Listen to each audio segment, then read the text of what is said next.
Here comes Terenzi. They got to score and got to score fast. Yeager to Millen, pass deflected, and that's going to do it. The Doyle Smith Cup is heading back to Baltimore for the first time since 2018. Johns Hopkins knocks off Virginia. Welcome back to another episode of College Lacrosse Game Day. This episode, we're joined by two Denver Pioneers, Michael Lampert and JJ Sillstrop. They're ranked number 1 in all the land. First, we'll go through this past week's games in about 2 minutes against the shot clock. Thanks so much for joining. Let's go. Holden getting underneath. Maltz, great catch by Bernhardt. Score! Hello, highlight reel. Play like a champion today. Notre Dame with its first title in men's lacrosse.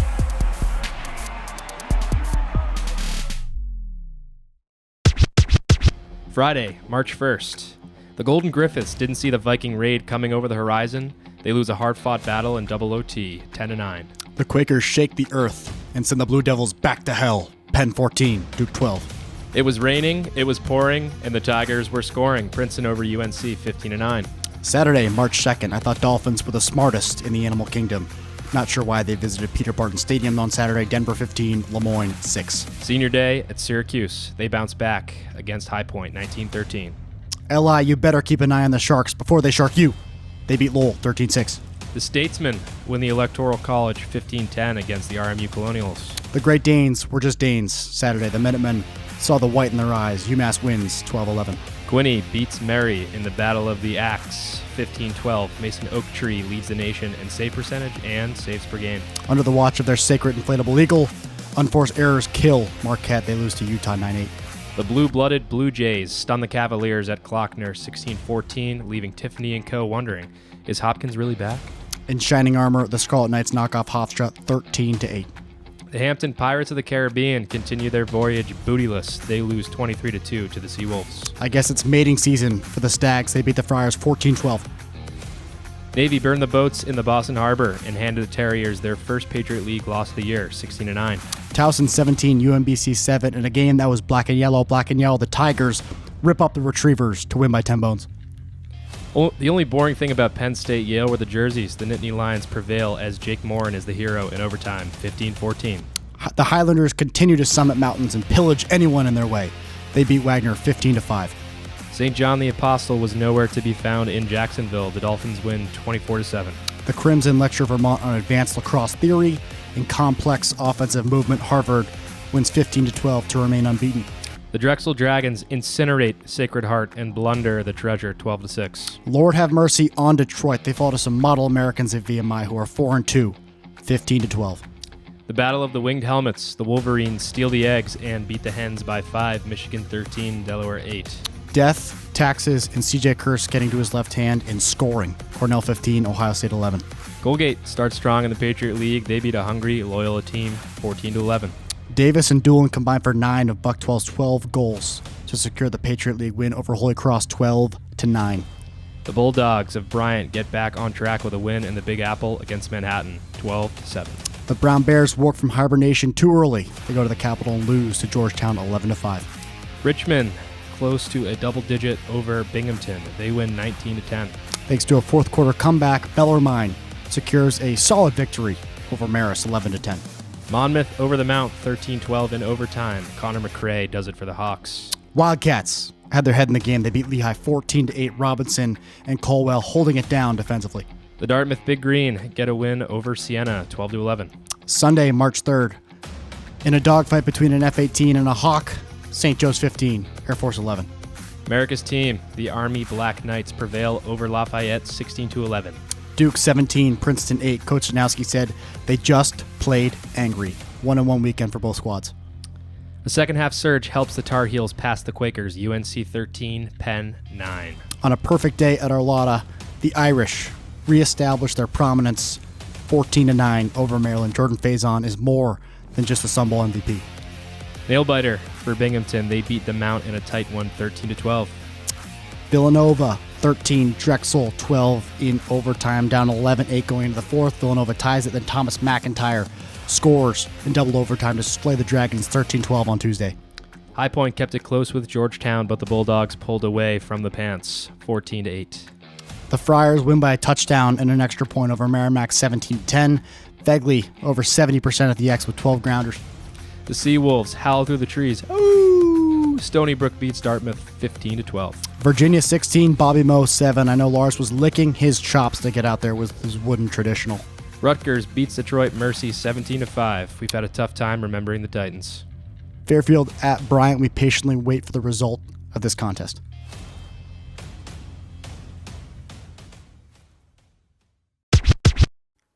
Army, Army, Army, Army.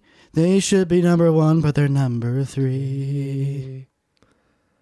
Yeah. How about the rankings, boys? What do we think? I think They're number 2. Oh, shit. Yeah. well, Good tune, though. Army That was pretty they're- good. It had to be 3 to rhyme. They're 3 in Inside Lacrosse. Well, I like going off the USILA poll. So you're not wrong, Dan. You're not wrong. Dan, you're half right. But I think Inside Lacrosse is a medium. Get that a lot. you say rankings, and you put it. We put it in the notes here. I think the biggest thing in the most important world is parity. Yep. Yep. Is this the most parity that we've seen Yeah, I in the think top it's 10 in a long time? Wait, define parity. equal, equality. The quality, the Oh, okay. Thinking of like Weird Al Yankovic when you say parity. the equality of like it's not just the ACC and the Ivy League making up the top 10. I think before this week, Big East, Patriot League in the top 10, Ivy, ACC, and Big Ten. Yeah. I think before this week we thought that the gap between 1, 2, and 3 was a lot bigger than it is now between 4, 5, 6, 7, 8, and the rest of the teams. Before this week, the top 3 were Duke, Virginia, and Notre Dame. And it was agreed upon they're just in a different tier.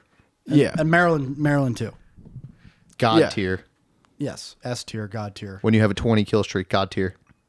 Yeah, so those 3 or 4 teams, it kind of felt like they were going to be there for the remainder of the season.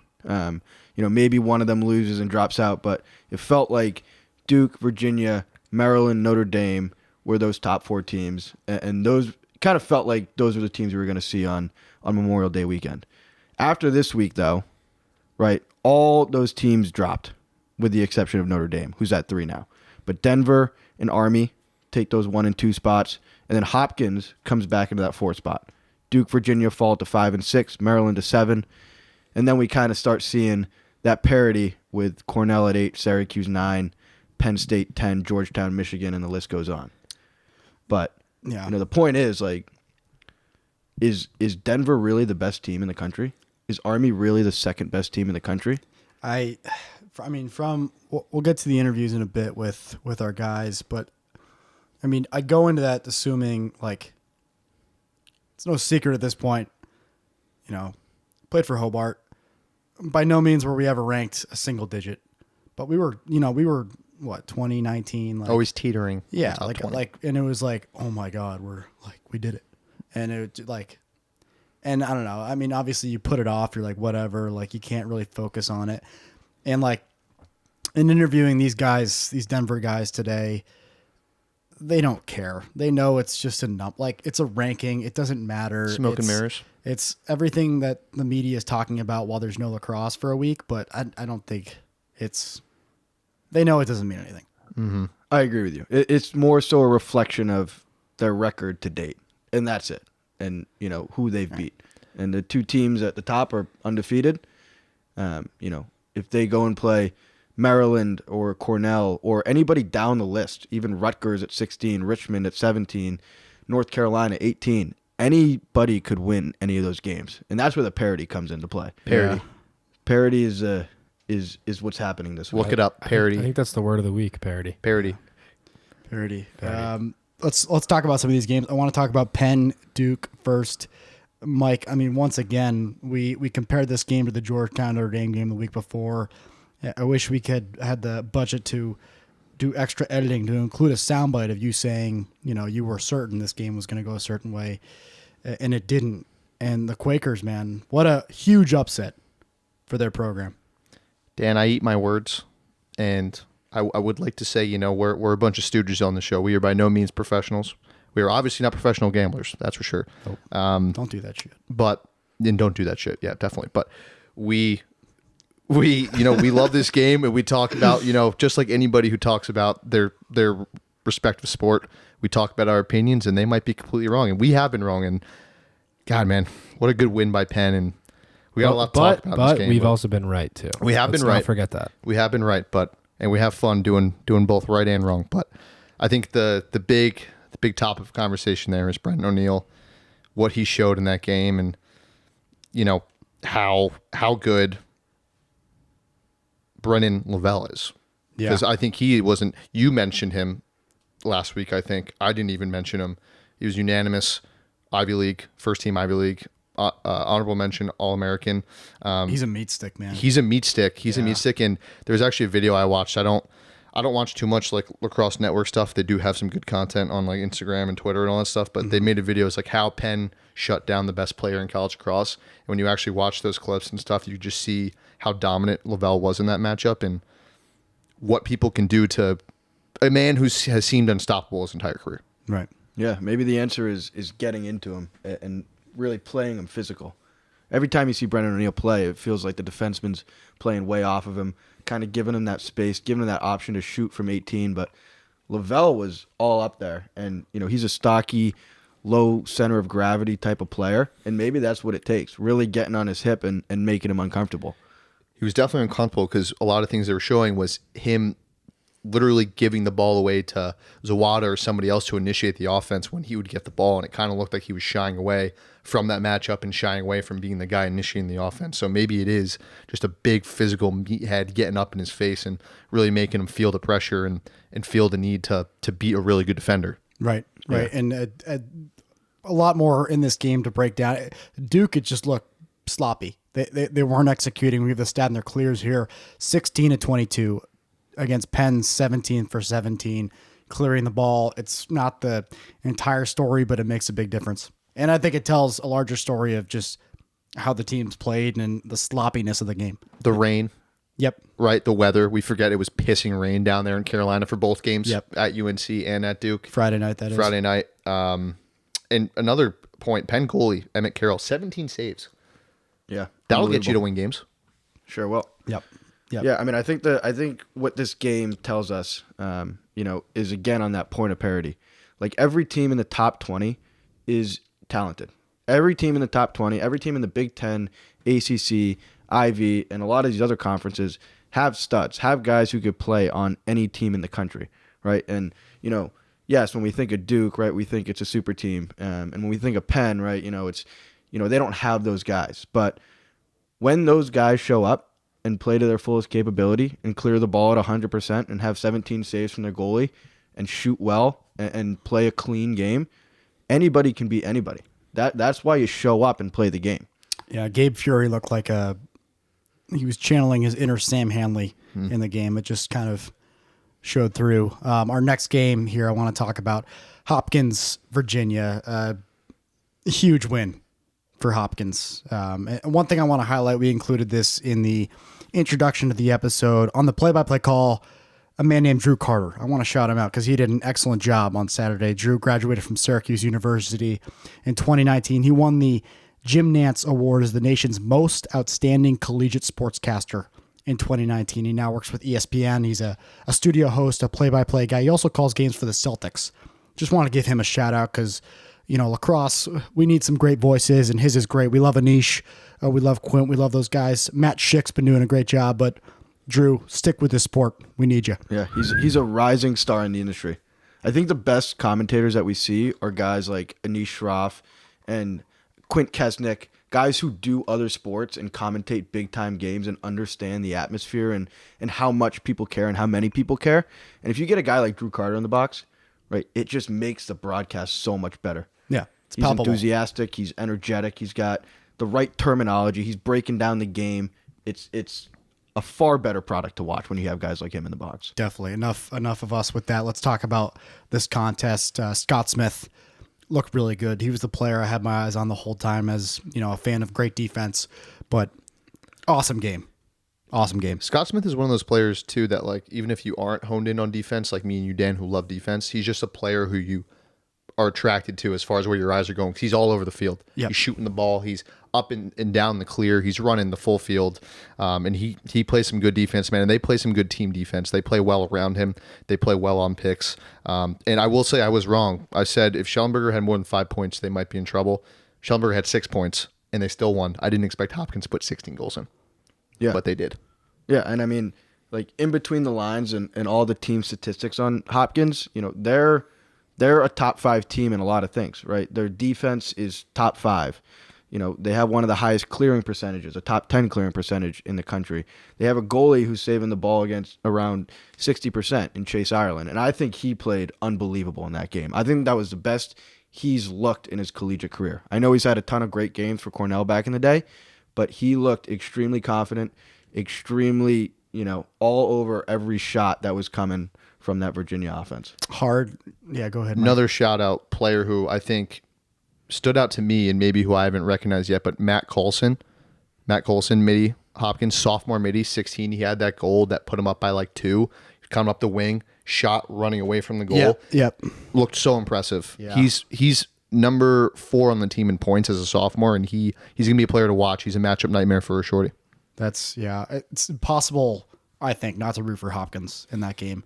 You want them to succeed. It was great lacrosse. Another good game over the weekend. We had our ACC correspondent there in Arlotta. Notre Dame played host to Maryland. Some great lacrosse there. I wasn't expecting that. I thought it would come down to the wire, but I thought Notre Dame was in control from start to finish, really. Yeah. I think with a crowd like that at home, Notre Dame can't lose. I think they're almost unbeatable. I think playing at Arlotta is a tough place to play. Everybody is just right on top of you. There's 3,500 people there, all Notre Dame fans, right? Probably very few Maryland fans. And, I just think coming into that atmosphere, it just looks like it's cold. It's hard to play out there. It's a little bit like, you get more stiff than playing in a place like the Dome or at home or wherever you're comfortable playing. I just think like that field is so hard to win at. Oh yeah. From what I understand, it's 2,500 in the West, the big stands. It was sold out. And that's not including the bleachers on the backside and the other side of the field where everyone's standing, the football team standing. 3,500 plus probably people there. Electric atmosphere, and then an electric matchup, Pat Cavanaugh, Ajax Apatello. Cavanaugh has that goal. It's on Pat McAfee's show with the behind the back shot over his shoulder. Yeah. But, obviously you see that in highlights if you watch the full game. Ajax looks good too. He's a turnover. He's a caught CT against Pat Cavanaugh getting to the island. Yep. Checks him. So, that's just a fun one to watch. And both players are playing some really good ball right now. The Chris Cavanaugh goal that got called back. You know what I'm talking about? Not off the top of my head. He went to his right hand and he dove. And backhanded it. Yeah, he backhanded from the crease, it. the side of the crease, side of the cage. So creative. It was they called it off. It was awesome. Just curious as to why. I think fans, you probably understand what we're talking about. I want to understand why that wasn't a goal. I think maybe he made contact with the goalie. I don't know, but that was awesome to watch. I think it was because he hit the goalie's stick. So he made contact with the goalie. I think the stick counts as the goalie. I think it's like the throat of his head hit the goalie's stick. You did not see this? It was ridiculous. I need to see the replay. It was beautiful. I need a refresher. Well, I'll show you before we do the slate here, and maybe you can bring it up when we go to the cool. Notre Dame game. Last game I want to talk about before Brett's new segment, All Guts, No Gore, where we run through some other results that are definitely noteworthy from the prior week. But I want to talk about this Penn State-Yale OT game. This was awesome, back and forth. Penn State really came back to win this one. Yeah. We mentioned it last week, with the 2 attackmen that are featured in this game, and in TJ Malone and Matt Brandow. They delivered. TJ Malone had 9 points. I don't know how many Brandow had. I think he had double digits, though, or something like that. I could be wrong on that, but looking it up. Regardless, definitely look it up. Right, just 2 offenses clashing together. It was a high-scoring game. It was back and forth. Penn State wins, and they get their season back on track. That was a huge win against a really good Yale team. TJ Malone dodging angry. Is that what you say, Hayden? Yeah. Dodging angry, put him 9 points. You better be dodging angry if you're putting in 9 points. Yeah. But I did mention, this could be a game where Yale holds them under single digits, or they let up 15, 16 goals, which they did, and they end up losing. Who was the player we were curious about points? Brandow. Brandow at 3 points. 3 points. Ooh, 1 and 2. 11% shooting. 11% shooting for him. So TJ definitely won the spotlight there. Yep. No doubt. Tough Apologies game. for my lack of research. Yeah. That was a great game, though. We're going to jump into Brett's new segment, All Guts, No Glory. We talk about some of the finishes that are worth bringing up and newsworthy. And then, obviously, we're going to jump into our Week 5 slate, as well as hear us from Denver Pioneers, who are just juiced to have on this episode. Starting with Michigan beating Delaware. A top 20 matchup, right? Michigan 13, Delaware at 19. Rainy game like it was across the country. Slow start. No goals within the first 8 minutes. Michael Boehm. Michael Boehm. He started the party. I think so. I've heard it both ways. Anyway, that kid's legit. Creates separation better than anybody else in the country, really. 200th career point for him. Michigan owned faceoffs. They own GBs. It was a great battle. Good win for Michigan. Move on to Colgate. Colgate beating Loyola. What is Colgate's deal, right? They have 2 players in the top 5 points race and goals in the Patriot League, Hunter Druin and Jack Turner. I think Jack Turner's number 2 in goals. Also, Matt Lacombe has the most saves in the league. That's their goaltender. They also score more goals than Army. They have 10 more goals this year than Army so far, and they're a number 2, number 3 team in the country. I mean, Loyola's a good team. That's a good win for Colgate. Honestly, I don't get it. I think they have the pieces. I think they should be better than they are. But good, big win for Colgate. The boys went out there with their umbrellas, and we headed down to Nickerson Field. We saw Navy beat BU. I mean, really, Navy just shot the ball better. That's what we noticed in the box score. That's what we saw on the field. Dane Swanson, Xander Arline, they combined for 8 points, and they both shot over 50%. And that really made the difference for what I saw. We have a name like Louis Perfetto. He's the top of the league in points in the Patriot League, and he was 1 for 5. So really a deserved win for Navy.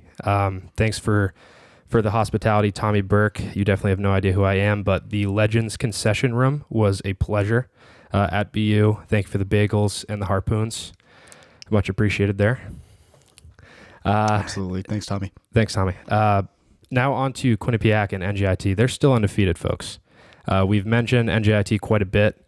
They will beat Lindenwood next week. They probably will beat Vermont the following week. They have Bryant, Merrimack later in March, early April games that will really paint their season to what it looks like. But they have this kid, Garrett Muscatella. He's good point production, but really, I mean, they've changed the history of their program, right? However it ends up, really proud of those fellas. They should feel it. They should go out and get some more wins. Finally, Quinnipiac. Definition, all guts, no glory. Nobody cares about them. This is their last 3 weeks. Bryant, W. Brown, W. Merrimack, W. I don't know if they're going to lose this year with their regular season schedule. I mean, they have Marist on the 23rd. That could be a game. LIU on April 30th, which is a while away. Those should be games. I'm not convinced there are really any other ones. Mason Poley, he could make a run for Coach of the Year, honestly. If Denver stays at it and they don't choke late season, I think that's their potential. But a hot take of mine, and that's the All Guts, No Glory segment. Thank you. Excellent job, Brett. We're going to jump right into our Week 5 slate. Thank you. Now, our Week 5 slate presented by Omaha Steaks. Hey, Brett. Dan, how's it going? Good. Let's say you getting him some trouble. You're trying to rub something over with HR. You got to get him a gift or something to make up for. What would you get him? Omaha Steaks, Dan. Hey, how are you, bud? Good. It's your dad's birthday next week. What are you forking over for him? Omaha Steaks. Mike, your father-in-law just went 6 under and won his club championship. Want to celebrate with him. What are you going to get him? Omaha Steaks. Dan, it is your sister's baby shower. What gift are you getting her? Stop asking me stupid questions, Michael. I'm getting her Omaha Steaks. You're right. Friday, March 8th, Richmond. 7.5 goal favorites at UMBC. This one's at 4. UMBC coming off a tough loss against Towson. Richmond right now looks like the A10 favorite, sitting at 3-2. Their losses are to two great teams, Virginia and Maryland. That's the lone Friday night game. Moving on to Saturday, March 9th, Delaware, 9.5 goal favorites at Monmouth. This one's at 11 a.m. Yep, Delaware is 2-2, coming off a 13-8 loss to Michigan, and before that a 1-goal loss to a really good Penn team. They continue to be led by J.P. Ward and Mike Robinson, the dynamic attack duo who we've been talking about all year. Monmouth is 3-2. They have a couple good wins against Mount St. Mary's and Wagner. They lost a close 1-goal game to NJIT. They have a very solid attack with all three guys who all contribute. There's no real third attackman there. I think this game's going to come down to the penalty box and what happens in man up and man down. Monmouth, their man down defense is 50%, which is not great. Delaware's man up offense scores at 50%, which is top 10 in the country. Monmouth man up is 23%, which is one of the worst in the country. If Monmouth finds themselves in the box, this could be a bloodbath. Delaware's a very good team. If Monmouth plays a clean game, I think they can cover this 9.5 point spread. But like I said, Delaware's a real good team. We have at 12 noon, ton of games at 12 noon. Holy Cross at Army. As we learned last week, these Patriot League games are going to be a battle. Army sitting close to the top of the rankings, but should be at least a competitive contest. Marquette, 3-goal favorites at Bellarmine. Marquette coming off a tough loss against Utah. Bellarmine with a great win over Marist. Marquette is 3-3. Then we have Binghamton, 3.5 goal favorites at St. John's. St. John's 1-6. Binghamton 1-3. Should be a good one. Then we have Brown at Maryland. Maryland 10.5 goal favorites. Brown is 0-4, coming off a 11-5 loss to a very good Georgetown team. At large is definitely out the window for this Ivy League team, but the good thing is they can have a bounce-back win against a Maryland team who just got handled by Notre Dame and catapult themselves to an Ivy League run that ends in a championship. You never know. But Maryland is a pretty damn good team that just had their first loss handed to them by none other than defending national champs who were playing angry after an upset themselves to Georgetown. They are led by Ajax Zapatello, anchoring the 10th best scoring defense in the country. Cleveland State, 2.5 goal favorites. They play host to St. Bonaventure. The Bonnies towards the very bottom of the NCAA right now, 0-4, coming off a 17-9 loss to VMI. Cleveland State, 2-3, just had a gritty win in overtime on the road against Canisius. Fairfield goes to UMass Lowell. UMass Lowell 0-4. Fairfield 2-3 with a great win over Providence last week. Should be a good contest. Then we have Jacksonville at High Point. High Point, 1.5 goal favorites. An old SoCon rivalry back in the day. High Point has played 7 games this year. That's a lot, most in Division I. They have some stable pieces there. Obviously, Braden Maia, he is 4th in goals per game in Division I, which is a huge stat, knowing the stack that we have out there. Anyone else know that Logan Wisnauskas is the coach there? Just learned that last week. Just found that out. Did not know that. That's pretty awesome for them, and so it shows their success. Jacksonville beats St. John's that week, but they'll have a test with High Point. I'm taking pants all day. Lindenwood at NJIT. The Highlanders are 7-goal favorites, and they are America's team, and they are undefeated. They're sitting at 6-0. They're led by an attack line consisting of all seniors who combined for 59 total points. Lindenwood 0-2. Then we have LIU at VMI. The Keydets are 1.5 goal favorites. Yeah, this is a big MAC matchup, and I want to take a moment here to just dive into the MAC for a second. The MAC is a very deep conference. It's a conference that gets overlooked often, but we should do it some justice because it is a competitive conference with a lot of very equal teams. MACtion. Right now, Quinnipiac's number 1 in the MAC at 4-0. This matchup between LIU and VMI is number 2 versus number 3. VMI is currently 4-2, and LIU is 3-1. So 2 good teams. VMI is currently the number 1 in points per game in the MAC. They are led by Luke Rustarucci, who leads the league in points per game at 5.5. He's also, a top 20 scorer in all of Division I. LIU 3-1, like I mentioned, they won the last 3 games against Merrimack, Lindenwood, and UMass Lowell. They play a pretty soft schedule. But for good reason. VMI also plays a soft schedule. They beat Detroit Mercy, St. Bonnie's, and Hampton in the last 3 games. This is going to be an even matchup, probably the first on either of their schedules. It's going to come down to the basics: who executes better, who has less turnovers, who clears the ball better, and who gets more lucky bounces. Notre Dame 4.5 goal favorites at Ohio State. If Notre Dame plays a good game or the level they played against Maryland, they will win this game. Ohio State is 4-2 and has yet to prove themselves, with their 2 prove-it games being losses to UVA and Cornell. They do boast a solid defense, though, having them sitting at the 4th best scoring defense in the country, with the likes of Marcus Hudgens, Bobby Van Buren, and a goalie that I believe goes by the nickname Big Tasty, who will be tasked with defending the 4th best scoring offense in the country, and of course the well-known Kavanaugh brothers, who put 14 on a very good Maryland defense. More noon games. Providence at Stony Brook. Stony Brook 3 goal favorites. Yeah, the Friars have dealt with a little bit of adversity here. They had a strong showing at Merrimack last weekend. Ryan Bell, popular on the radio waves here once again. He had 6 points. Providence just really runs an unselfish offense. I think they'll have a differentiator there in a team like Stony Brook. They have a sophomore goalie, Tommy Wilk. They'll have to walk through slides. He'll have to coach them through slides well and play well to beat Providence. Siena at Sacred Heart. The Pioneers, right? Sacred Heart Pioneers. Yes. East Coast Pioneers. East Coast Pioneers. That's right. They are 1.5 goal favorites against Siena. Sacred Heart 2-4. Siena 2-3. Siena looking to get to 500, which would be huge for them. Sacred Heart did beat Fairfield, so they're certainly the favorites here. Virginia 7 goal favorites at Towson. Yeah, this is potential game of the week material. We all watched the Virginia game last week. They're coming off a tough loss to Hopkins, and what I got from that game, I think we said it last week, is that Virginia is human. I think before this game and before that Ohio State game last week, we put them on a pillar, a team that was seemingly unbeatable. But Hopkins beat them. They looked human. They did not play their best game. And now they got to bounce back against a really good Towson team who's 4-2. Towson is a dark horse that has impressed us all year.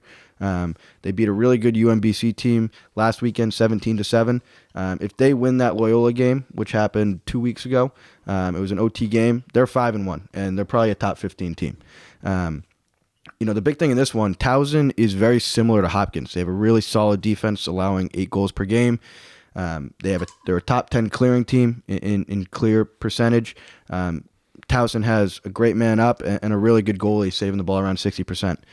This game could be closer than we think. Towson is not Hopkins, but Towson has been playing very similar to Hopkins and has shown us how good they can be. I think this one is going to be closer than we think. Excited for that one. Bucknell at BU. Bucknell is 2-3. BU with a tough loss this past week to Navy. Certainly unexpected. More Patriot League matchups there. We move on to our 1 p.m. games. Bucknell at BU. That's at 1. And then we have Hobart at Albany. Albany 2 goal favorites. This one's also a 1. An upstate New York battle pins the Danes versus the Statesmen. This is the first ever matchup between the two teams, at least at the Division I level. Wow. Could be another fun upstate rivalry to watch for coming years.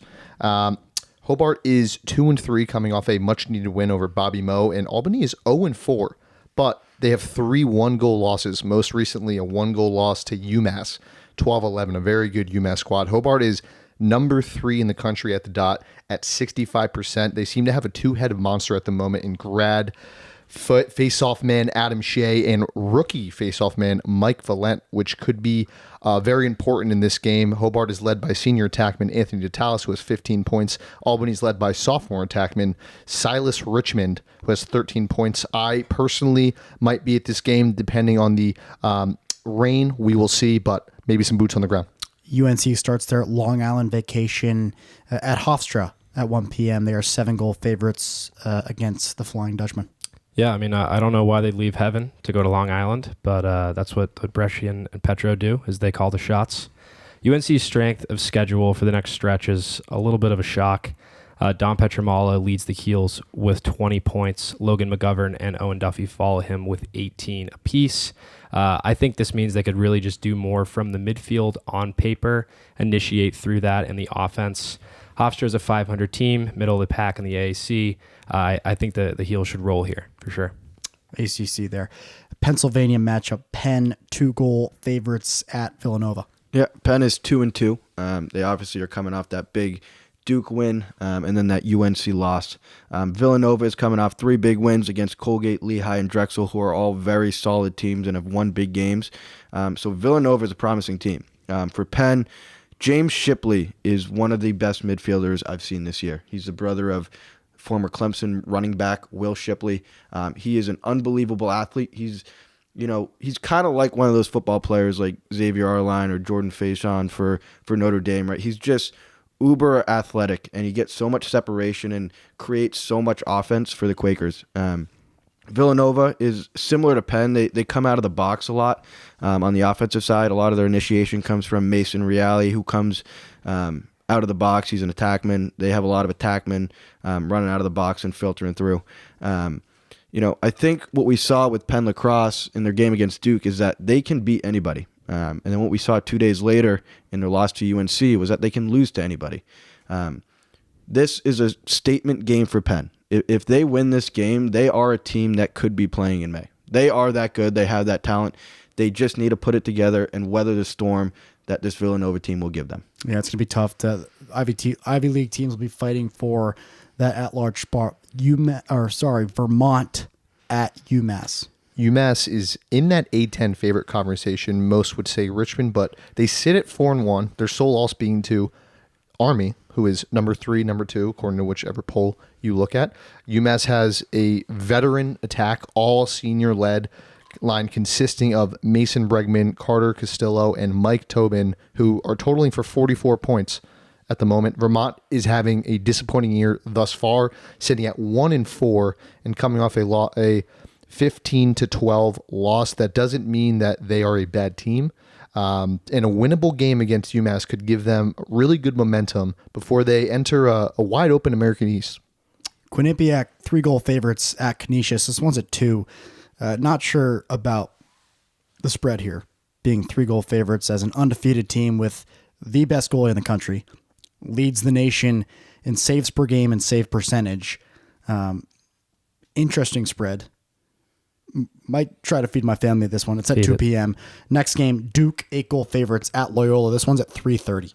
Yeah, bumpy week for both teams over the past week. Duke upsetted by Penn. Obviously, Hayden covered it. Takes it out on Princeton recently thereafter. Duke is kind of in a pretty similar position as they were before. Josh Zawada is officially Duke's top point contributor, which is very impressive. He is 35, followed by Brennan and Dyson. Really an ode to his skill and his experience. I think 79 will really be deadly down the stretch if people haven't noticed him already. Loyola is wounded. They lose to Colgate as a solid team, as I mentioned before. But this is going to be a test for Evan James, Adam Petrus, from a just pure production perspective. Going to have to be willing to fight at some tough matchups with the Jake Wilsons of the world for the Devils. Patriot League battle, Navy at Lehigh. Lehigh, 1.5-goal favorites. This game's at 3:30. Great game here. As we mentioned earlier, we were at the Navy BU game. Navy played really well against a good BU team. They gave us a glimpse of their potential in that win. Xavier Arline is really becoming a good lacrosse player. I think last year in the beginning of the season, we saw him as a football player, a guy who gets separation, but once he gets that separation, his decision-making ability lacks a little bit. Now he's really coming out of those dodges and making the right decision and being a really effective offensive player. In terms of Lehigh, I really haven't heard much of them this year. They beat Fairfield and Dartmouth. They lost close games to Rutgers and Cornell. They play a tough out-of-conference schedule, but this win against Navy would get them back on track. And this is a hot take, but I think Lehigh is a team that could be playing in the Patriot League Championship whenever that is. If they start sharing the ball and start utilizing all their weapons in a cohesive manner, they are a team that can beat anybody. And if they win this game against Navy, that sets them on a great trajectory for the Patriot League, and it will be a team to watch out for later on down the road. It's a great conference. I think they get 6 teams in the Patriot League tournament. It's a big tournament. Yeah, it's more than 4. Mm-hmm. So that's, yeah. I mean, if they get in it, they certainly have a chance to come out on top. Another Patriot League game this weekend that should be a great game, especially after a strong showing against Army last week. Lafayette at Colgate. Colgate, 2-goal favorites. This one's at 4 p.m. Yeah, this is a really good Patriot League matchup that prior to the start of the season, you would not have this circle on your calendar with what both teams did last year. But Colgate is 4-3, and just when you thought they were going to do a classic Colgate and have their great start to a season or great upset overshadowed by them fizzing out, they beat Loyola 14-11. Yeah, it's a great win. So they are led by a strong attack line with the likes of Michael Menikis, Jack Turner, and Roy Connor that lead this team and put points up on the board. Lafayette is coming off a loss to a top 5 Army team, 16-11, but they had a good showing, like Dan mentioned. Lafayette boasts a top 20 scoring offense led by senior attackman Charlie Cuniff, 19 points on the year. Our next game, this one's at 6 p.m., last one of the night before the nightcap, which is Hopkins at Syracuse, one of our games that we will cover later. But Marist, 8.5 goal favorites at Wagner. This one's at 6 p.m. Marist at 3-2, coming off a tough loss against Bellarmine. Wagner having a tough start to the year. Then we move on to Sunday, March 10th. Some great games. Harvard at Michigan. That one's at 12 p.m. One of our games of the week we'll cover in a second. Then we have Mount St. Mary's at Manhattan. Manhattan's a 2.5 goal favorite. Both teams are 0-5. So this will be an interesting game for some struggling head coaches. Lemoyne at Mercer. Mercer, 2-goal favorites in this one. Lemoyne, who had a flash of, we don't care that we were D2 last year. They have a tough showing against Denver. Their first real taste of a blue blood in Division I. So you got to cut them some slack there. A couple other games Sunday that are going to be featured in our Game of the Week section. Princeton at Rutgers. That one's at 12 p.m. Then Yale at Denver. That one's at 2 p.m. Eastern Time. Pumped to hear from our Pioneers in a second here. Drexel at St. Joe's. This one's at 3:30. St. Joe's, 2-goal favorites. Yes, St. Joe's gets their first win over a good Air Force team. The Truth, Levi Anderson had 2 goals and 3 assists. Drexel coming off of a 1-goal loss to Villanova. Drexel's a really solid team this year. They're 3-2. They've shown that they can play with anybody. So excited for this one. Some Tuesday games here. We have High Point at Hampton, UNC at Wagner. You heard that correctly. UNC plays at Wagner. Richmond at Bucknell. Canisius at St. Bonaventure. Detroit Mercy at Ohio State. Then Wednesday, we have Providence at Duke. That one is at 7. And now Hayden Fry for our D3 update / rundown. I believe you were just watching a Union game. I was. Union just beat Williams 12-11. It's a great game. Fun game to watch. Yep. So let's get into last week's scores. I'm going to highlight a couple big games. Obviously, there's a ton of games, but these were the big ones. Some interesting scores and some important scores. So first off, Washington and Lee beats Denison 13-11. Williams beats Babson 14-13. Babson is very good. That's a great win for Williams. Geneseo surprises Ithaca 11-10. RIT beats York 11-10 as well. That was a top 10 matchup, and RIT continues to prove that they are one of the best teams in the country.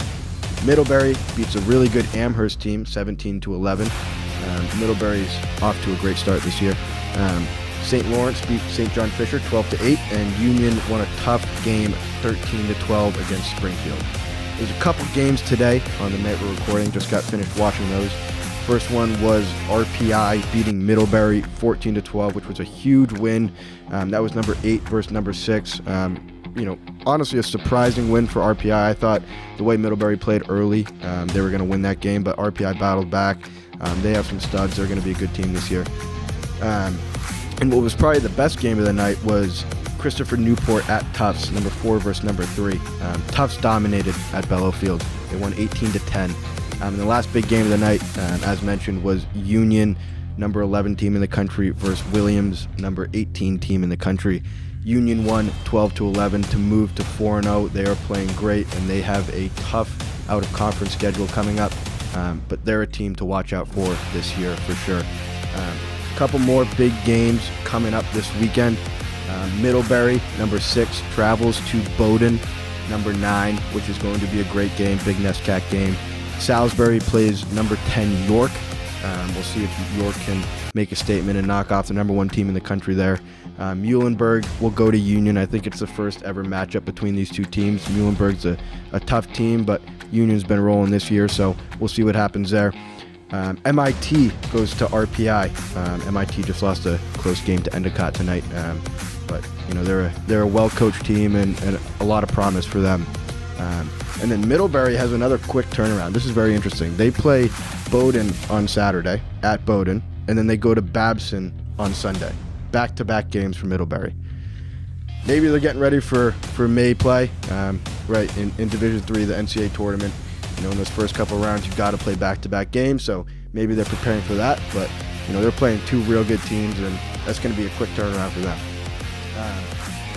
Just to touch on the rankings here, as of last week, a little bit changed with that Middlebury loss. But Middlebury climbed the rankings to number 6 after beating Amherst. St. Lawrence moved up to number 14 after a 4-0 start. They're looking good this year. They're led by Judge Murphy and a couple other really good players there. And as it sits right now, there's 5 NESCAC teams in the top 20 and 5 Liberty League teams in the top 20, according to whatever poll you look at. I use USILA. I think it's the most consistent and most well-regarded. Just a couple other teams to look out for this year are Dickinson, number 6. They're a good young team. Swarthmore is another team who is off to a hot start. They have a couple really good players in Von Mabs and other guys. They're 17th right now, but they go to Amherst this weekend, who, that's going to be a test for them. And then another team who's been playing well, a couple unfortunate losses to some very good teams, is Babson. They're unranked right now, but they're a team to watch out for in the new MAC. A lot of fifth-year transfers. They're going to be a good team for a while. I'm interested to see where they end up this year. But, we're really getting into Division III play. A lot of big-time NESCAC and Liberty League games. And, these next couple weeks are really going to, start shaking out these top 20 rankings. And we're going to really see, how good teams actually are. So excited to follow along. And I'm happy to have you guys here with me. Now joining the show, 2 Denver Pioneers, Michael Lampert and JJ Sillstrop. Michael is a senior from Wayland, Massachusetts. JJ from Encinitas, California. He's a graduate senior. 2 big pieces, part of this journey for Denver, getting them to number 1 in the country. Excuse my stutter, a little starstruck from these guys. We're pumped to have them. Here they are. Kelly with a shorty behind decides to give it off to Lampert. Has some blazing speed. We've seen him showcase it today. Round the corner. Fires it home. 7-6. Denver leads North. Expired. J.J. Sillstrop with 5 goals today. You have to keep an eye on number 5 in crimson and gold. Back to even strength. Denver wins it. J.J. Sillstrop. A golden goal and a statement road win to start the season.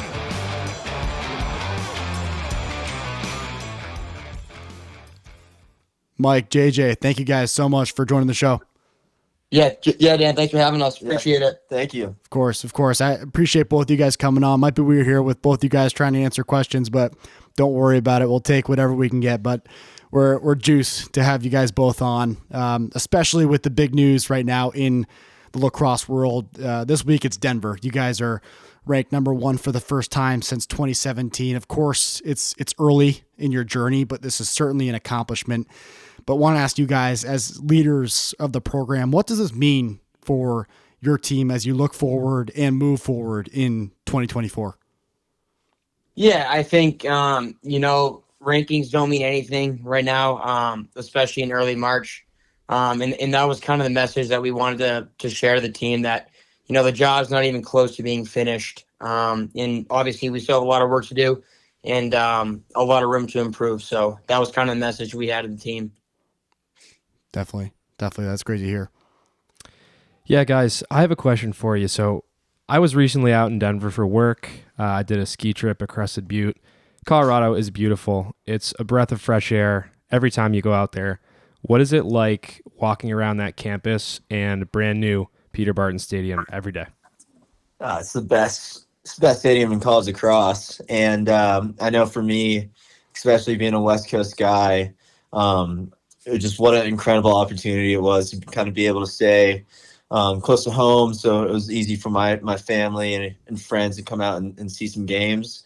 And Colorado itself is just such a beautiful place, and we have some great opportunities to kind of get off the field and go explore the mountains. Absolutely, and we got some great professional sports going on around with the Nuggets, Avs, and hopefully the Broncos here in the future. Hopefully, it's a big hope. I love it. Yeah, and more big news. Legendary coach Bill Tierney retires. What did he really mean to your guys' careers and your experience in lacrosse in general? Is there a memory that sticks out? I'd love to pick your brain on that. Yeah. I mean, Coach D, speaking for me and JJ, I think it's pretty easy to say Coach D changed our lives in a number of ways. For me, it was just like the amount that he helped me with school and kind of navigating that whole process. But like, he was just always there for me, man. Like he was our father away from home. He truly was, and he obviously left a remarkable statement on this program. And he definitely left it into good hands with Coach Brown. But Coach D means the world to our team, especially to me and JJ. Absolutely.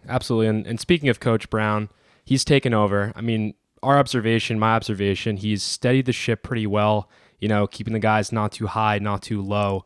What has his real impact been since being named head coach? It's been a pretty easy transition. I know the past few years, he's kind of elevated his role within the program. So the transition was smooth, and it's just kind of been great to kind of start fresh. And now that we have him and now offensive coordinator Dave Metzbauer, it's just been a dream, kind of as an older guy now, kind of knowing what it's like and kind of been through the program now and through the just college lacrosse itself. Just being around those guys and those great minds, it's been really, really fun. Yeah, and speaking of the great mind, there's definitely just an offensive philosophy there. I think Coach Brown might be responsible for that. How have you guys liked gelling with that? Is it changed you as a lacrosse player? Just talk a little bit about that coined offense from Denver. I mean, we're really lucky. We got two of the greatest minds in the game in the same office. So we still have some of the old stuff with a lot of new stuff and new ideas. So we got some great stuff brewing. We've been having a lot of fun, just kind of evolving as players and kind of growing and adding stuff to our repertoire. Yeah, and kind of going off that, like you can't have two better people in the same office writing up a game plan each week with Coach Brown and Coach Metzbauer. And so I know me and JJ love it every week. Going into the office, figuring out the new game plan. It's definitely been a little bit of a learning process for sure, but I love it. It's been absolutely fun. Yeah, I think it's one of the cool things about this is you see like Saban leaves Alabama, they go hire the coach over at Washington, I think it was. Yeah. And this is kind of a lot different when it's the head coach helping choose the next coach and advocating for the next coach of the program. And one thing that if you've paid attention to lacrosse media at all and watched the Mitchell Pocky videos, which of course we do because we're lax rats.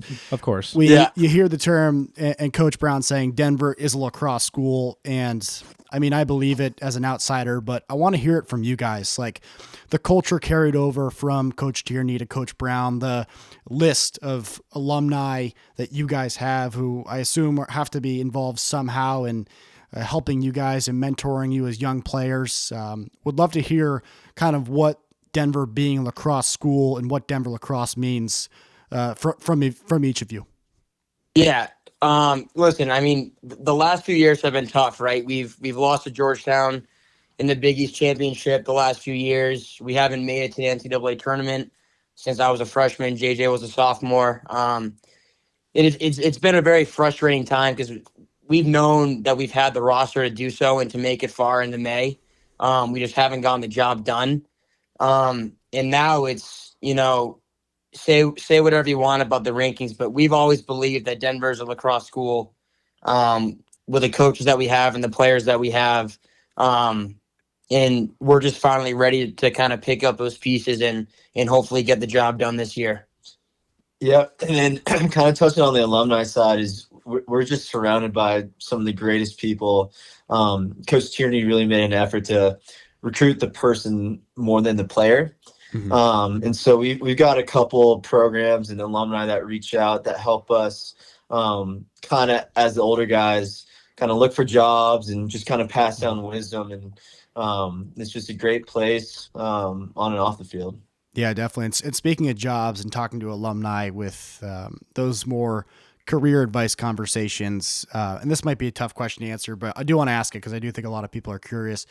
When you guys think about your future, two guys who I think could certainly play professionally, do you guys know what you're doing after school yet? Do you want to play professionally? Is being a full-time lacrosse player, whether that's coaching and playing, is that a future you guys are considering?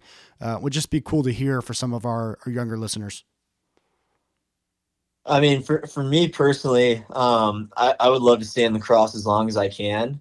But definitely have some other options, and I've had alumni reach out and have had great advice passed down to me, but I think lacrosse is my true passion, and I'll try and ride it out as long as I can. Really kind of the same for me. It's always been, one of those childhood dreams to see if you can make it to the next level and to the next level. So I definitely want to try and give it my best shot and hope for the best. But we'll obviously see what happens. So. It's good to hear. I know it's a tough question, but yeah, I definitely want to try asking it. But few more here. I hate to bring this up, but I think I need to. I think you touched on a little bit, Michael, but while you guys hold the number one ranking, it's Georgetown who holds the Big East crown, and they've had it for a while. And although you do have big games against Duke, Ohio State, Yale, that one's on Sunday, before Big East play begins, in your opinion, what will need to be the difference in order for Denver to be champions, whether that's Big East title winners or national champions? I just think, having that blue collar mentality and just coming to practice every day with a chip on your shoulder, whether you're ranked, number 1 in the country or number 20, you always got to come in with the underdog mentality, and always know that you have more to prove, no matter where you stand. So, luckily this year, I think that's kind of our mojo of the team is, we are underdogs. We're not this team that has a bunch of 5-star recruits. We're just, a bunch of kids from different areas who got the opportunity to come to this great place and play for these great coaches. So just come to practice every day with the right mindset and just keep getting better every day. Excellent. Last question, tough one. Michael, for the greater lacrosse community, can you please share the Lampert family Denver Pioneer all access login information? That's a good question. I don't know. This is Brett, but I speak for both of us. You speaking for lacrosse? I'm speaking for the greater lacrosse community. My parents make it in most games. I don't know how Jimmy and Caroline watch it, but that might have to be a question for them. But yeah, I'm not too sure what the login info is. But that's awesome. JJ, I'm also include you in this as well. Yeah, I got great parents who make it out to almost every game. They made it to all 100% of the games this year so far. Jealous. Yeah, jealous of them. Last one I'll ask just off that. I mean, we saw the highlights against Denver because that's all we could watch. So we watched them because we couldn't watch the game unless you want to subscribe to Denver Pioneer All Access. Love you guys, but not doing it.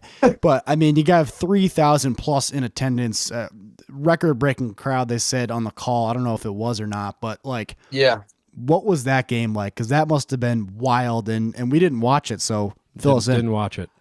Yeah, man, that was offense. We have like this cool. Our locker room is kind of like in this tunnel, and we come out of the tunnel and go onto the field, and there's, obviously in the distance you got the parents tailgating. There was like a cool garden area where a bunch of people were hanging out, and then during the game, it's like you take a second to look into the crowd, and every seat from one end to the other end was totally packed, and we had this hill right next to our field, and that was fully packed. And it was honestly just an electric atmosphere to play in. Personally, that was the craziest game I've ever been a part of for sure. And it was definitely awesome. It's great. It's great to hear. Yeah, we're fired up for more games like that, especially if they're going to be televised at some point. But I think that what's cool is you guys probably don't even know it, but hundreds of kids became big lacrosse fans going to that game, watching you guys play, which is huge for our sport, and we appreciate you doing it. But we're fired up to continue to watch you guys on this run. It's been magical thus far, but good luck this week against Yale. Can't wait to watch. Thank you, Dan. Thanks, Dan and Brett. I appreciate it, guys. Yep. Thanks, you guys. Fellas. Thanks, boys. Good luck. Yeah, thanks. Have a good one. Bye. Thank you to Michael Lampert and JJ Sillstrop. Awesome having them on the show. Indeed. Now we have our games of the week. We're starting with Cornell at Penn State. Penn State, 1.5 goal favorites in this one. This one's at Saturday, 12 p.m., BTN Plus. By the way, huge week. Huge week to have BTN Plus. That's right. Thank you, Dan. I appreciate you. Dan, you're a gracious host, and I really appreciate you for the Big Don't Ten thank Plus. me. Thank Omaha Steaks. Omaha Steaks, thank you for Big Ten Omaha Plus. Steaks. Who would we be without them? And for the delicious steaks. Nobody. We'd be nobody. Our pork chop player of the week. Can't wait to name our first filet mignon face-off guy of the day. Bacon wrapped filet mignon player of the week. The ground goes beef. to CJ Kirst. There's a lot of offensive firepower in this game, huh? Yeah, I like to talk too much. I'll usually like to talk about defense. I like to think that I'm a defensive aficionado, but let's just say 3 names for each team. Hugh Kelleher, Cornell, CJ Kirst, Cornell, Mikey Long, Cornell. To Penn State, TJ Malone, Matt Trainer, Ethan Long. These are 2 very good offenses. Yeah, shaking extremely good offenses. And, each one is headlined by their guy, CJ Kirst for Cornell and TJ Malone for Penn State. But what we've seen this year is that when those guys get the attention, these other guys step up, and they don't just fill a hole. They don't just get a couple goals a game, right? They're like the leading scorers on the team. Mikey Long is scoring more goals, more points than CJ Kirst. TJ Malone is a leading scorer on Penn State, but guys like Matt Trainer and Jack Costin, who scored the overtime game winner the other day, like they're guys who are potential All-Americans. Almost definite all-league guys. Like, they are extremely good players. And when you have a guy like CJ Kirst and a guy like TJ Malone, they take so much attention away from these guys. The defense just gets focused on them. Everything is going towards them when they have the ball on their stick, and it just opens up these other guys who have been playing at an extremely high level. So, yeah, Mike, like you said, this is an offensive firepower game. And you know what's really important when there's 2 very good offenses going at it? Possession. And a very important statistic with possession, ground balls. This is going to be a fun game on the turf or grass. Turf. It's Panzerfield. Yep. Penn State is number 12 in ground balls per game. Cornell is number 13 in ground balls per game in the nation. So it's going to be a battle for the ball here, and whoever has the ball more, I bet wins this game. I could agree with that. It's been a common theme, and I think last week we saw the Ivy League versus the ACC matchups, and this week it's the Ivy League versus the Big Ten. Mm-hmm. Some huge games here. Anything more on this game before we move on? No, I mean, like you said, Ivy League, Big Ten. Cornell sits atop the Ivy League. Penn State is a couple games back from sitting atop that Big Ten. Huge game for at-large. I would bet if Penn State wins this game and does not win the Big Ten championship, they will get a bid to the NCAA tournament. I think this game could build their resume enough to get an at-large bid, which would be huge for them.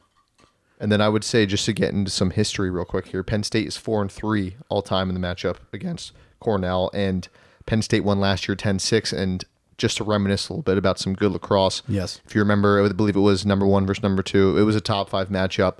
This is when Jeff Teat was on Cornell. This is when Grant Ament and Mac O'Keefe were on Penn State. This was at a neutral site. I think it was an OT game or something like that. Really high scoring, a lot of fun, and this reminds me of that game with the caliber of these 2 teams this year. Excited to watch this one. Hopkins, 1.5 goal favorites at Syracuse. This one's at Saturday, 6:30 p.m. It's actually on ESPN Plus, but there's a replay on Sunday on ESPNU at 2 p.m. Again, tons of star power in this one. I feel like Syracuse in this game of the week conversation every week. Once again, they're the home team It's going to be a contest. It's going to be a great broadcast, too. Yeah, going to be a great broadcast. Another blue blood matchup at the JMA Dome. Right? You can't ask for any more if you're a lacrosse viewer. Like, this is going to be... Those lights are going to be going and off, man. Yeah, true. Yeah, my thing with this is, so Syracuse has lost to Army and Maryland at home, right? Two, Army now a top 2 team, Maryland now a top 6 team. Hopkins comes in ranked number 4. They are looking at those games as somewhat of a measuring stick, I'm sure, right? They don't want to be that team, that top 5 team, to lose to Syracuse at home. And, we know Syracuse is capable of winning these games. They play everybody close. But if you're Hopkins, there's got to be an added sense of motivation saying, well, Maryland beat them. Army beat them at home. Why can't we? Especially when you're top 3. But another great matchup, and I feel like we talk about this man a lot on this show, Scott Smith on Joey Spallina. Another great matchup. We said it earlier. Joey Spallina is going to have a lot of marquee matchups. That's just what goes on when you're a number 1 guy in the ACC. But this is a Big Ten ACC matchup, and Scott Smith is pretty damn good, like we already said. I think this is going to be a similar story to Brendan O'Neill, where he's going to shy away a little bit in being the initiator after a couple dodges with a very, very aggressive, physical, and strong defenseman who knows what the fuck he's doing. I think if Joey Spallina scores 1v1 in this game, it will be a highlight reel goal where he goes BTB, because no matter what you say, this kid can get to 5-5, and if he gets a lucky shot off, that's how he's going to score on Scott Smith. But I think he's going to be passive, and I think Scott Smith's going to win this matchup. Yeah, I like that take a lot. And if you're Joey Spallina, right, and you play Maryland, you're going up against Ajax Apatilla, right? Like, number 1. He's the guy. There's a lot of lore behind that name and behind that matchup. I wonder if he respects Scott Smith the same way he respects Ajax. Definitely. You think so? Yeah, they've already matched up against each other. I'd say that's why. Because when I watched Spallina against Ajax, Spallina was a little bit timid. I sort of agree with you. I thought that he kind of went at Ajax a little bit. He did. Ajax, he won the matchup, no question. No one's debating that. Ajax won the matchup. But he picked the ball up off the end line and he went at him. A lot of times. Yes, I agree with you. But there was a lot of other times where, as the offense flowed and the ball got to his stick and it was, if you want a lack of a better term, his time to go to the net, he would pass it up. And there was times where he would dodge against a lesser defenseman and take it to the rack and create offense, where he didn't do that against Ajax. So I'm interested to see if when Scott Smith comes out and is on ball on him, if he's going to have that same mentality of, okay, this guy's really good. I got to, play a little bit smarter than I typically do. That could be a testament, too, to just Joey Spallina being a very smart lacrosse player. And, I got to give the ball to Michael Leo because he's winning his matchup. It could be that, too. Yep. We're not throwing shade on anybody, but I do think as far as physicality and the type of matchup it is, he might shy away from it just a little bit. He's going to dodge, man. He's 22. He's going to have the ball. He's going to dodge. He's going to pick up the ball at the end line and go. But I do think if Scott Smith plays the game that he does play, he will shy away from it a little bit. Yeah. And the thing is, Spallina's going to score. He averages almost 7 points a game, which is number 2 in the country. He only had 3 points against Ajax Apatilla, and we said that was a bad game for him. I think 1 point against AJ Pilot on Army too. Okay, well, whatever it is, he still scores, and he's still a factor. And even if he doesn't show up in the box score, he still does a lot for that offense. He is getting that number 1 pull, which is a win for Syracuse in and of itself, right? So he's going to score. I would say if he has under 2 points, Scott Smith wins this matchup. Spallina had 2 against Army. Was it 2? Okay. Yep. 1 off. against Army. He has 47 points. He's the number 1 spot. Far and away, most points in the country. I think the next closest guy is Zawada or Maye on High Point at 35. To wrap this up, we got to move on. Syracuse might need this one. And when you look at the ACC's wins out of conference, they don't have a lot. I think Notre Dame's win over Maryland's probably, I might be wrong here, I think it's the biggest win for their conference thus far. Duke hasn't played a lot of really good teams. Neither is North Carolina. Virginia lost to Hopkins. So they Syracuse and the ACC are going to start to need some of these wins, and they play Delaware, and then they play Cornell. Those are their only two. They play Hobart too. They have 3 more out of conference games, and they got to win some because the ACC is going to be tough, and they're trying to get in the tournament. That makes the ACC that much more fun because it's that much more important to win that championship because not every team is going to get that large bid if we're staying here right now. But and I still don't know if the AQ. If there's an AQ if you win that tournament, but we'll find that out and talk about it in the next episode. Fired up to do so. Next game, Princeton at Rutgers. Rutgers 1.5 goal favorites in this one. This one's on Sunday, 12 p.m. BTN Plus. 2 good teams, and Rutgers is hot right now. They're really good. They are. This is experience versus inexperience. Rutgers is an experienced team, the guys they have on their team, and also the guys they brought in, right? A fifth-year destination for a lot of really talented players, and those guys have been productive for Rutgers. Princeton, as we've seen, is a young team, inexperienced, but they have some absolute studs. So, Princeton going into Rutgers against a really good Scarlet Knight team right now, I don't know how they're going to do, but if they put it together and play with confidence like they have been this year, this is a game that they're going to win. It's going to be a fun place to watch a lacrosse game this weekend. It's a Jersey battle at the birthplace of college football. This is not a football game, but it is the birthplace of college football for everyone, all our viewers out there. But and if anyone who has been to a Rutgers lacrosse game, a lot of fun, and they pack that stadium at least to the side that they lock off for the game because it's in the football stadium. I think it's a perfect size for like a championship weekend type atmosphere. It's like a small football stadium. It's really cool in a hotbed of lacrosse down in Jersey. Two very good teams, like you said, playing some good ball. Princeton just beat an ACC team. Rutgers is playing hot. It's gonna be fun. Yeah, Princeton was not beating Duke. No, on Sunday after losing to Penn. No, was not happening, but should be. Yeah, should be a good contest. Our next one, Harvard at Michigan, also at 12 on Sunday, also on BTN Plus. Michigan with some good wins recently. Delaware's a great win nowadays. Harvard's undefeated, not a big test for them thus far, but Sunday at 12 will be a huge test. This is a tale of the number 5 here. This is a tale of the number 5. Michigan has won 5 in a row since their upsetting their opening loss against UVA. They got handled in that game. Harvard's 5-0. This is a 5-0 team against a 5-win team in a row. It's going to be a fun one, and it'll be an electric atmosphere for sure. 2 very good attackmen going at it. Bame. I think. Is it Bame? Bohm? We got to figure that out. I've heard of both ways. We're gonna have to ask. We're gonna have to ask around. But Michael Bame against Sam King, who's playing some really good lacrosse for Harvard right now too. Yeah, Harvard's undefeated. Like we said, they haven't played a unbelievable schedule, but they beat good teams like Bryant, Merrimack, Providence, Vermont, and they're 5-0. And I think they strategically played those teams to kind of get into their rhythm because they do have a gauntlet of a schedule. They play Michigan, and then they host Virginia at home, and then they go into the Ivy League play, right? So this is like the beginning of their long road to the end of the season. If they can win this game, my perspective will change on Harvard lacrosse. Like, they're an Ivy League team. They're extremely talented. They recruit well every year. They get 5 stars every single year. It seems like what Jerry Byrne is doing is like he's finally getting a culture of really tough kids to come there.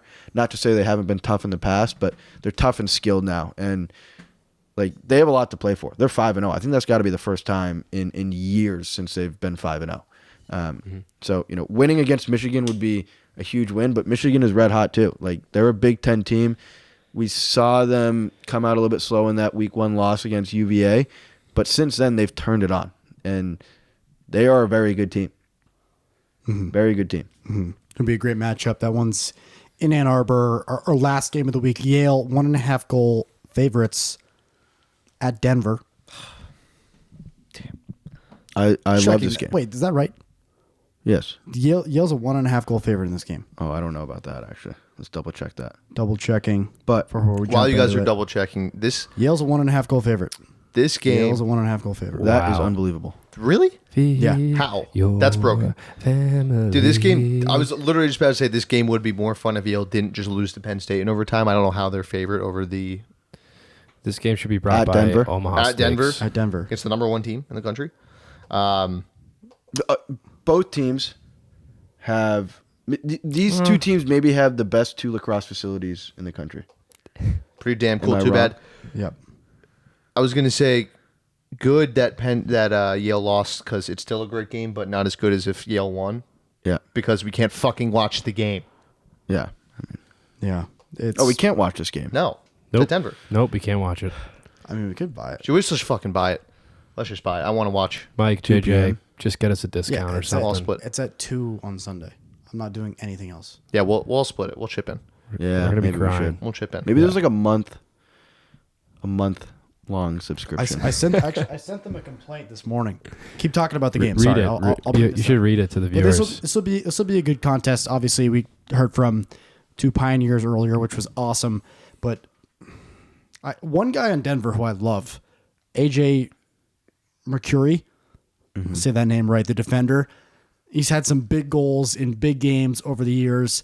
He's a monster. He's 6'3", 220, whatever. Maybe I got your size wrong, but AJ, you're huge, and you make an impact in every game. And I think this is going to be a big game for defense, too. Michael Alexander for Yale. He's likely going to have the matchup with Sillstrop. It'd be Sillstrop. Excuse me. It's an interesting... Yeah, Sillstrop. Who do you cover? Who do you cover on the Denver attack? Sillstrop. I mean, is Lampert a tougher matchup though? He's pretty quick in terms man. of like dodging ability and Oh, yeah. quickness and all that. Oh yeah. I think from scouting and points, you put your best guy on Sillstrop. That's not to say that Mikey Lampert is not a better dodger. Yep. That's just to say who you want to limit more. He's kind of a operate from X kind of guy too. You got to put that into JJ is such a good consideration. off-ball player too, though. Like Yeah. he has a lot of his production come from off-ball and like finding those lanes and catching it and then dodging on a general or a approaching defenseman. So I don't know. That I also is very haven't been interesting. able to watch a couple their last game against Cornell because of, No kidding. So I don't have too much. Is like who I didn't really get to watch that offense. Mikey Lampert and Sillstrop work together, and who I believe should be. I'm just saying, for what I saw in that Hopkins game and from points, that's who I would from a scout. But Yep. regardless, it's going to be a good matchup. And oh wow, yeah, we got to buy this. I want to watch this game. Yeah, this is going to be a great game. Probably be packed, sold out on a Sunday, 2 p.m. Hopefully the weather's beautiful. It probably will be. It won't be Denver. in the northeast area. It's going to be pissing cats and dogs. Yeah. On Sunday. Yeah, Denver, number 5 man-up offense in the country. Wow, Denver is defending the number 1 ranking in the that- poll, even though they aren't thinking about it. And as much as a coach, you're telling your team, don't fucking look at Inside Lacrosse. Don't look at USA Lacrosse magazine. Don't listen to College Don't Lacrosse fucking Game Day. listen to this podcast. You idiots went It's on. rat poison. Don't listen to what these people say. tastes like They're poison. focus on the game, focus on our Just game be plan, yell. focus on us, right? BL. That's what they're saying. But from a fan standpoint and from a media standpoint, Denver's defending the number 1 ranking right now, something they haven't done in a very long time, at home against an Ivy League opponent who is very good. So Yeah, I want them to win this game. We're gonna watch it. Absolutely. we're gonna watch it. We're gonna watch Yeah, it. this is gonna be great.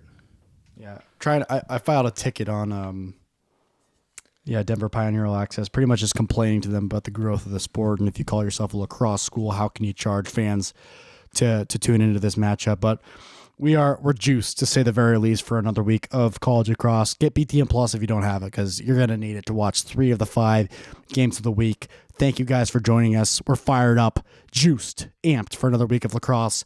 Thank you. Let's go. Holden getting underneath. Maltz, great catch by Bernhardt. Score!